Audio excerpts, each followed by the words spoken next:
We're cooking my favourite way, which is barbecue. What I've got for you now are really tasty, succulent ribs. We've got a homemade barbecue sauce. I'm so excited, they're going to be delicious. Just to tell you a little bit about the ribs, what I've done is I've marinated them overnight. I've got some really nice garlic in there, we got some red onions, I put a bay leaf, some chili flakes, a little bit of red wine, some balsamic, but the marinade's really up to you. And those ribs will basically take on whatever flavour you want them. You have to do it for at least 24 hours. You could maybe put it into a nice Ziploc bag, and that way all the flavours will really get into those ribs. Now, a big mistake that everybody makes when they're cooking ribs is they'll boil the ribs in water to try and tenderise them. Worst thing you could ever do. What that does is it boils all the flavour out of those ribs and you're losing all the goodness. You don't have to. We're going to cook them on a really slow heat today, so I've really turned my barbecue down as low as I can, and we're going to cook them for at least half an hour on that nice low heat, and what that does is it really tenderises the meat. So I'm just going to give them one last baste of that lovely cooking liquor over the meat. Now what I'm going to do, because the ribs have a little tendency to stick to the grill and we want to cook them nice and slowly, is I've just got a little olive oil spray here. Now this is, unlike regular olive oil, it's actually got a high smoking temperature, so it'll be able to withstand that really high heat from the barbecue. So just give it a little spray. It might smoke a bit at the start. And just baste it one last time. And what you'll find with ribs is, you'll see this one here is actually quite big compared to this one, because a rib gets bigger as it goes along.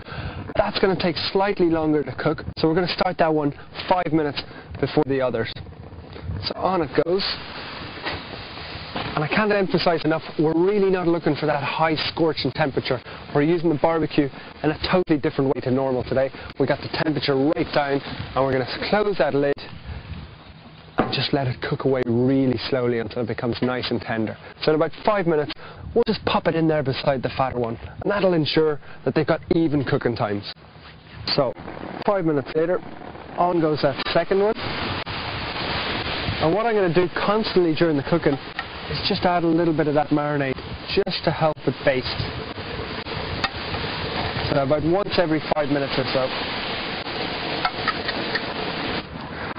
So these have been in here for about 5 minutes now, and you can actually see that I've scored the meat before I did the marinade last night, and what that does is it lets that lovely marinade seep down into it.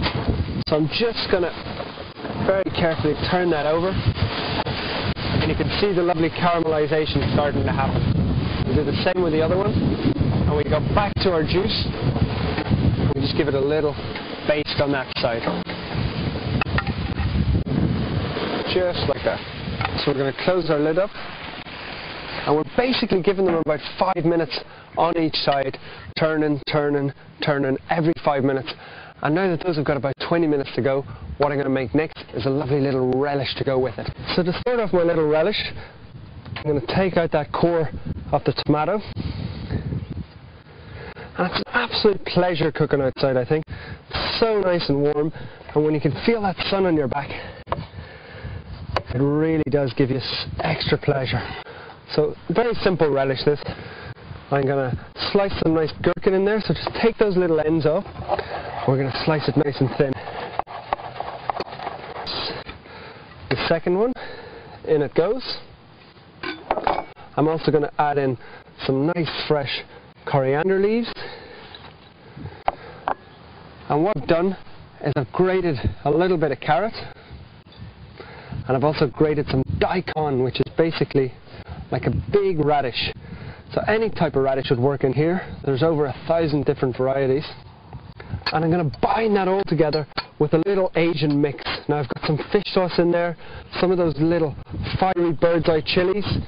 I've also got a little bit of lime juice and some nice sugar. And once again, the beauty of this is cooking outside, you just blend it all up. And you can see that that's a lovely little fresh, exciting relish that'll have a lovely little kick to it at the end. And that'll complement our ribs absolutely perfectly. So speaking of those ribs, it's been another 5 minutes. And you can see them really starting to take on a lovely colour now. So once again, another little bit of that liquid.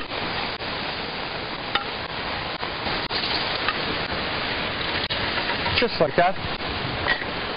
And we can close them down. So another 5 minutes have passed, and you can see how those are really starting to take on a wonderful colour.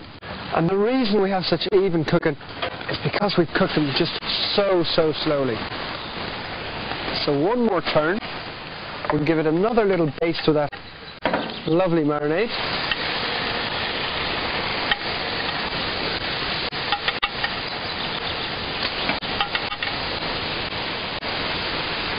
And we'll just basically give them another 5 minutes on that side, and then we'll be able to finish them off with our lovely homemade barbecue sauce and that wonderful little relish we made. So after another 5 minutes, you can see that those ribs are really looking very good. Now, I've got my lovely homemade barbecue sauce that you can see the recipe for here on iFoods, and the trick is, so many people make this mistake. They brush the sauce on at the start of the rib cooking, and then it just burns and you end up with really blackened ribs. The reason this happens is there's a high sugar content in the barbecue sauce, and that'll just burn straight away. So the trick is, the very last thing you do, brush on that lovely barbecue sauce, and that's exactly what barbecued ribs should look like. They shouldn't be blackened and burnt. They should be juicy, full of flavour, with that great barbecue sauce smeared on both sides. So we'll flip that over and do it on the other side as well. So all I have to do is get my lovely spoonful of my relish onto my plate. Now, another recipe that you could see here on iFoods would be the Texas potato salad. That would go absolutely perfectly along with these ribs. So I'm going to take a whole rack and just set them onto my plate. Now look at that. That, to me, is a perfect